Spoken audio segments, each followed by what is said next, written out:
É muito importante, que às vezes as pessoas acham que a gente não gosta, não gosta ou não gostava do Chico, é pelo contrário. Esses dias eu estava vendo um documentário sobre ele, que eu fiquei pensando, puxa vida, se a gente já tivesse no movimento espírita como a gente está agora, eu, sinceramente, eu ia querer ir para Uberaba, eu ia tentar se me aproximar. O Chico foi explorado pelos espíritos e pelos que estavam à volta dele. Só que talvez, aí é talvez, a falha dele é que ele acreditava que realmente ele tinha que obedecer e ele não tinha força, por acreditar que aquilo era o correto, para dizer não. Pode ter sido também, a gente não sabe, mas independente disso, mas ele foi explorado, e é bem como o José falou, o movimento espírita conta as coisas que o Chico sofreu com alegria. Ele sofreu por causa do que o grande cabeça disso era o Emmanuel, as coisas que o Emmanuel fez com a vida do Chico, esse espírito fez. Não deixava ele parar de escrever, não deixava ele pensar o que ele queria pensar, tomar escolhas. É todas as características de uma obsessão que a gente vê lá no Livro dos Médiuns. Só que não teve ninguém para ajudar o Chico, para dizer, Chico, sai então, não é isso. Imagina, ele poderia ter aproveitado a mediunidade dele de uma maneira muito mais útil e ter sofrido menos. Mas com essas coisas de falar de amor, bem, caridade, eles forçavam o Chico a ser um escravo. E as pessoas que estavam na volta, que se faziam de amigas, mas na verdade eram interesseiras, a grande maioria, por quê? Porque as pessoas queriam um holofote, também queriam tirar, aproveitar da mediunidade dele.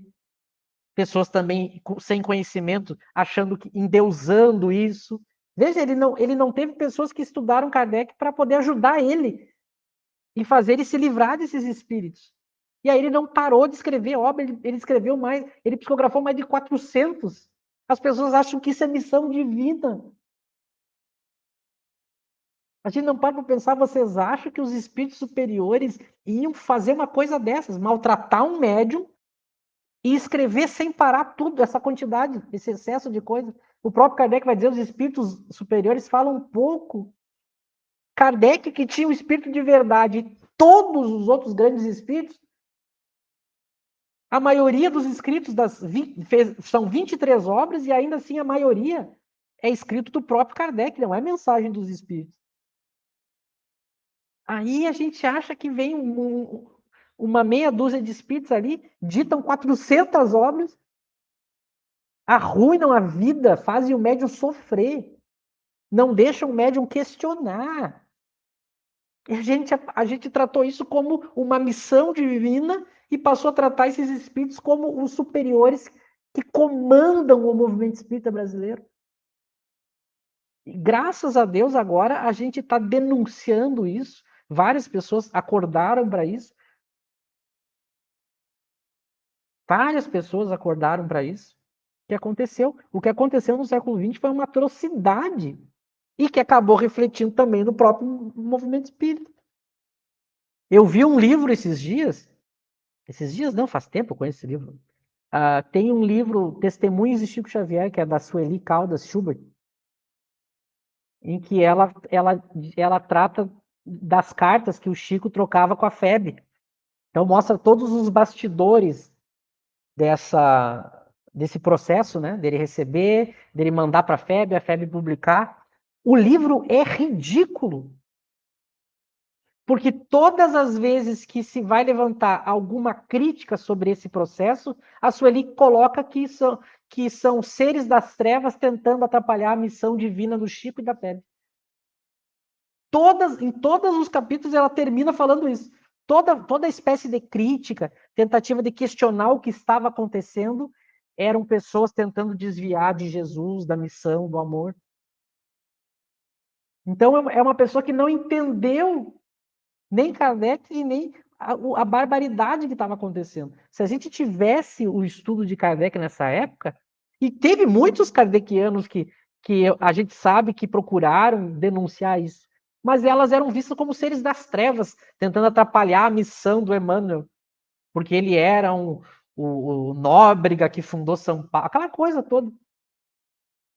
E agora já tem gente aí no movimento espírita dizendo que é a reencarnação dele, né? Vocês estão vendo nas redes sociais. E aí tá todo mundo também, meu Deus, mas o que que é isso?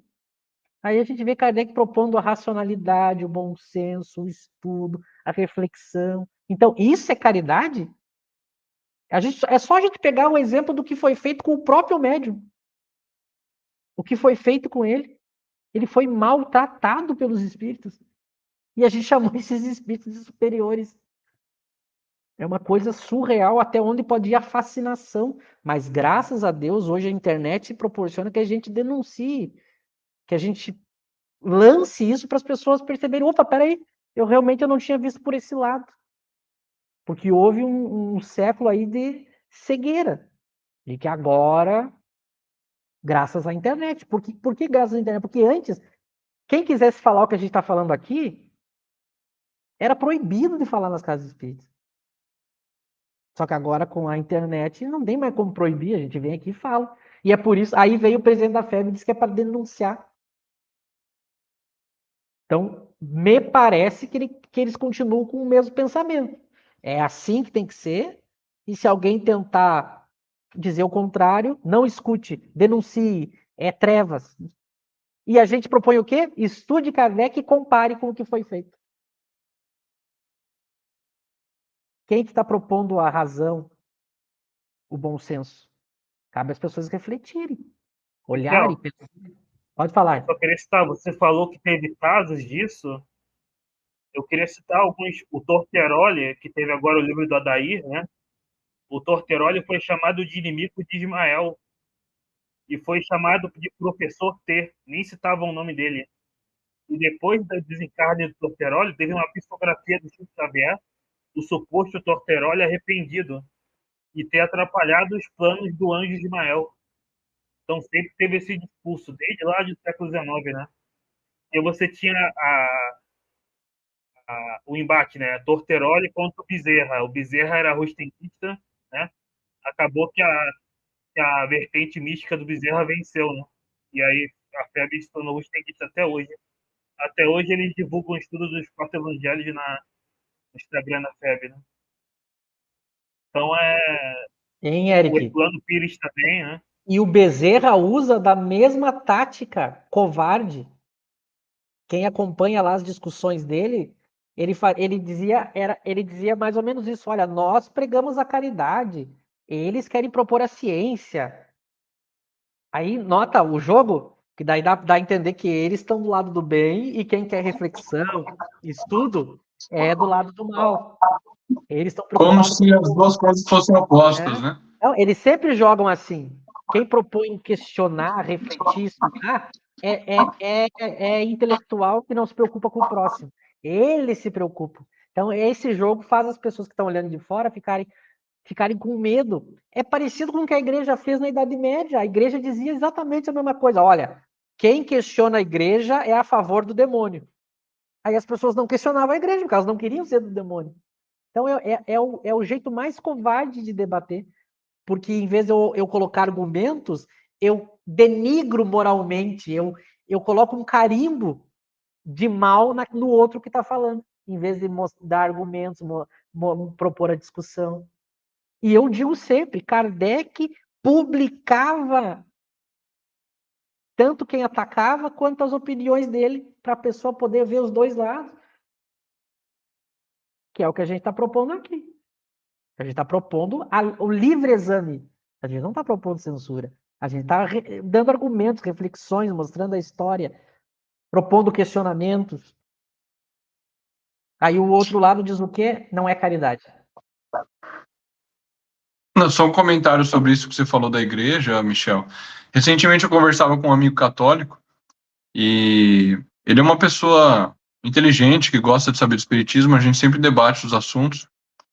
E ele comentou, eu estava falando da questão da comunicação com os espíritos, que é muito diferente na visão da igreja.